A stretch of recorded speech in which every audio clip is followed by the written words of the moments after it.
हमारे देश में न जाने कितने सारे एग्जाम्स लिए जाते हैं, बहुत सारे ऐसे भी पर्पस होते हैं जिसमें सारे एग्जाम को सक्सेसफुली कंडक्ट कराया जाता है। लेकिन क्या हुआ कि इंडिया में सबसे बड़े जो गवर्नमेंट एग्जाम थे उसमें कुछ ऐसा हो गया कि लाखों स्टूडेंट रोड पे उतरा।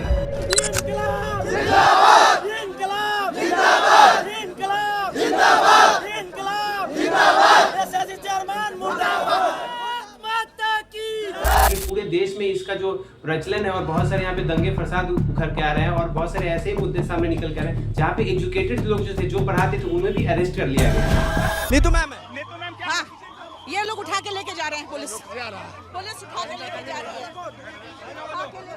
नीतू मैम को भी पुलिस ने डिटेन कर लिया है।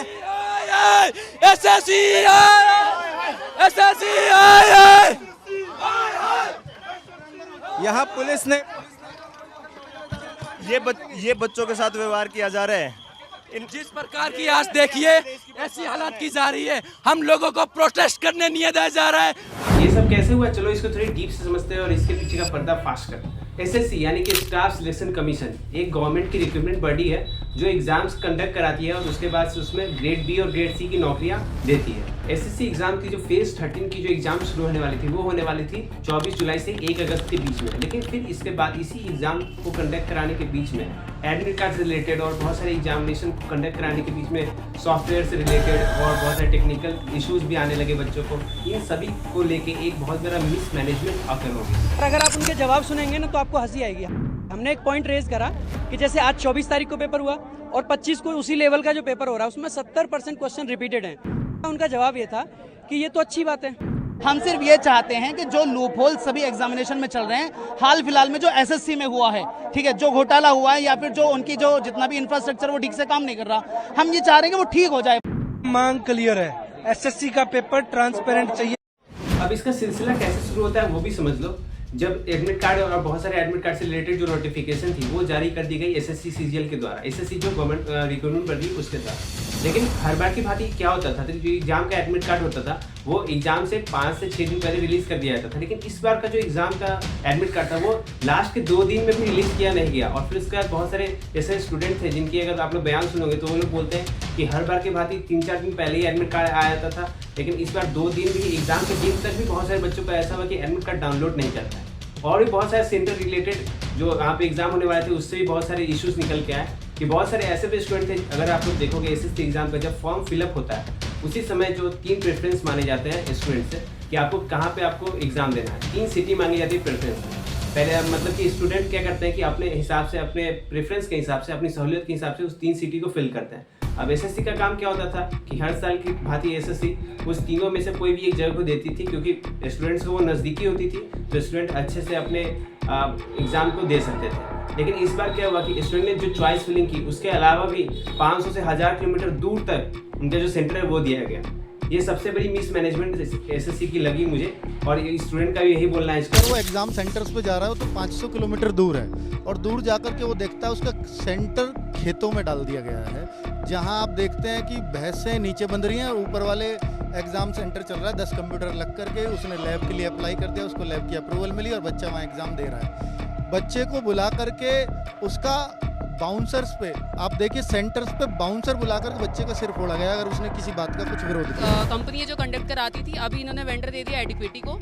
हमें कोई मतलब नहीं है। सबसे पहली बात तो ये कि एडिक्विटी जो कंपनी है वो ऑलरेडी ब्लैक लिस्टेड है। आप एक ब्लैक लिस्टेड कंपनी को सेंट्रल गवर्नमेंट जॉब्स के एग्जाम दे कैसे सकते हो करवाने के लिए। जो एस्पिरेंट होंगे एसएससी की तैयारी करते होंगे वो लोग हर साल मतलब कि 1-1 साल लगा के 6-6 महीने लगा के तैयारी करते हैं, दिन रात मेहनत करते हैं, एक खून पसीनाएं कर देते हैं। लेकिन उतना कुछ करने के बाद भी उन्हें जो एग्जाम होता है उसमें बायोमेट्रिक का फंक्शन होता है वो पूरी तरीके से काम करना बंद हो गया था। उसके बाद जो ऑनलाइन जो सीबीटी का पैटर्न है पेपर आने का वो भी पूरी तरीके से बंद हो गया था। सारे फंक्शंस काम नहीं कर रहे थे। बहुत सारे ऐसे पेपर थे जिसको पेपर डाउनलोड करने में दिक्कत आ रही थी। इमेज बेस्ड जो प्रॉब्लम थे वो भी, इमेज बेस्ड क्वेश्चन थे वो भी नहीं आ रहे थे। डिस्प्ले ठीक से नहीं हो पा रहा था। सारी जो फैसिलिटी थी वो भी अच्छी नहीं थी। फैन की फैसिलिटी नहीं थी, सेंटर की फैसिलिटी अच्छी नहीं थी। कई सारे सेंटर्स ऐसे भी देखने को मिले जो गाँव में थे, जो अननोन जगह पे थे, रिमोट लोकेशन पे थे। स्टूडेंट को ये भी बहुत सारी प्रॉब्लम्स इसमें से भी देखने को मिली।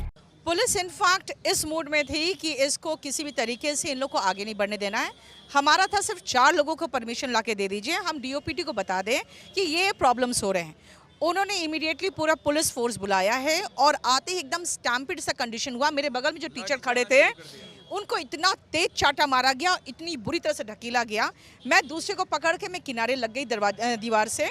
उसके बाद लाठी चार्ज हुआ है, लाठी से मारा गया है और हम लोग करीबन 45 लोगों को भर के बिल्कुल ज़बरदस्ती बस में उन्होंने 4 घंटे, दो बस, एक में 20 करीबन थे, एक में 45 थे। न्याय झेलने के बाद बहुत सारे स्टूडेंट हरास हो गए कि उन्हें लगा कि उनकी पूरी साल की मेहनत वेस्ट होने वाली है। तो उन लोगों ने क्या किया, एक तरह से हैशटैग ट्रेंडिंग करके सारे पोस्ट निकाले, हैशटैग आप लोग बोल सकते हो एसएससी के रिगार्डिंग बहुत सारे ऐसे हैशटैग चले। जो एग्जाम फर्स्ट फेज का ही हुआ था, 13 फेज का जो फर्स्ट एग्जाम था फर्स्ट शिफ्ट में, उसके बाद से बहुत सारे स्टूडेंट को ऐसे ही पता चलने लगे कि पेपर लीक हुई हो गया, बहुत सारे सैनिटेशन की व्यवस्था नहीं है वहाँ पे, टॉयलेट्स नहीं है, अच्छे वॉशरूम नहीं है, फैन बिजली जो भी थी वहाँ पे कुछ उतना अवेलेबल नहीं था। उसके बाद बहुत सारे ट्रेंडिंग हैशटैग भी यूज़ होने लगे, एसएसटी मिसलीडिंग, एसएसटी मिसमैनेजमेंट, ऐसे करके जो करोड़ों लाखों व्यूज ऐसे एकदम ट्रेंडिंग से वायरल होने लगे। उसके बाद से स्टूडेंट ने हार डाल के एक प्रोटेस्ट करने का सोचा कि आप लोग को ही पता होगा कि हमारा देश ही आज़ाद हुआ है प्रोटेस्ट करने से और हमें प्रोटेस्ट करने से कोई नहीं रोक सकता है। लेकिन बहुत सारे स्टूडेंट ने एक समय में आके एक दूसरे को सपोर्ट किया और प्रोटेस्ट करने की कोशिश भी की, तो पुलिस ने लाठी चार्ज कर दिया। लाठी चार्ज करना पुलिस का कहीं से भी हक नहीं बनता है, लेकिन उन्होंने लाठी चार्ज की और सारे स्टूडेंट्स को बेरहमी से पीटा। और इसमें जो बहुत सारे एजुकेटर थे जो इनका साथ देने के लिए आ रहे थे, उन्हें भी अरेस्ट कर लिया गया। अरेस्ट करने के बाद उन्हें बहुत सारे टाइम के बाद छोड़ा गया या नहीं छोड़ा गया, वो उसमें ही बहुत सारे वीडियोस वायरल हो रहे हैं कि एक रात बाद छोड़ दिया गया या फिर बहुत टाइम बाद छोड़ दिया गया, लेकिन उन लोगों को भी अरेस्ट कर लिया गया। अब बताइए, स्टूडेंट इंडिया में आके, वो भी डेमोक्रेटिक कंट्री में आके, अगर प्रोटेस्ट नहीं कर सकता तो अपने मांगों को कैसे तरफ से कोई भी व्यक्ति हमारी तरफ से मिलने नहीं आया। और उसके अलावा जो वहाँ पर पुलिस ऑफिसर्स थे उन्होंने हमें रोका, और सिर्फ रोका नहीं, हम सिर्फ ये कह रहे थे कि आप किसी सम्मानित पदाधिकारी को बुला लाइए, हम सिर्फ बात कर लेंगे। उन्होंने इतनी सी बात पर सिर्फ ये बोला 10 सेकंड में खाली कर दो नहीं तो पिटाई कर देंगे। जितनी भी हमारे साथ में फीमेल फैकल्टी थी उन सबको मेल कांस्टेबल पकड़ के बस में भर रहे थे। उसके साथ में हमारी पिटाई लगाई गई, हम सभी टीचर्स वहाँ पर थे, हम सबके पैरों में डंडे लगाए जा रहे हैं। स्टूडेंट का क्या पर्सपेक्टिव है इस एग्जाम के, जो इतने सारे बहुत सारे इस पर एक्सेप्टिव निकलते आ रहे हैं कि एसएससी एग्जाम में ऐसा क्यों हुआ, इसके पीछे का स्टूडेंट का क्या मानना है और बहुत सारे रिपोर्ट्स ऐसा क्या बताते हैं। एसएससी एग्जाम जनरली एक सेंट्रल लेवल का गवर्नमेंट बॉडी होता है, वो इसको कंडक्ट कराता है। और इसमें जो गवर्नमेंट बॉडी होता है उसके पास कुछ अपना यहाँ पे सिस्टम नहीं है, अपना यहाँ पे कोई साइट नहीं है। तो एसएससी क्या करता है कि ये किसी को कंपनी को हायर करता है। तो एसएससी का शुरू से चलता आ रहा है, वो टाटा कंसल्टेंसी सर्विसेज के थ्रू एग्जाम को कंडक्ट कराता था। लेकिन अप्रैल 2025 में उसने जो यहाँ पे सारा कार्यभार था वो चेंज कर दिया और वो सीधे दे दिया एडुकेटिव कंसल्टेंसी सर्विसेज को, एजुकेटिव टेक्नोलॉजी को।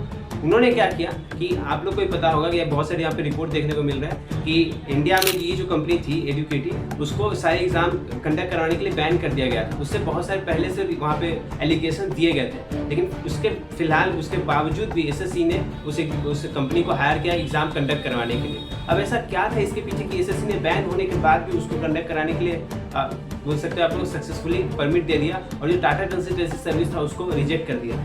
इसके पीछे का स्टूडेंट का पर्सपेक्टिव यही है कि वो सरकार ने चंद पैसे बचाने के लिए ऐसा काम किया।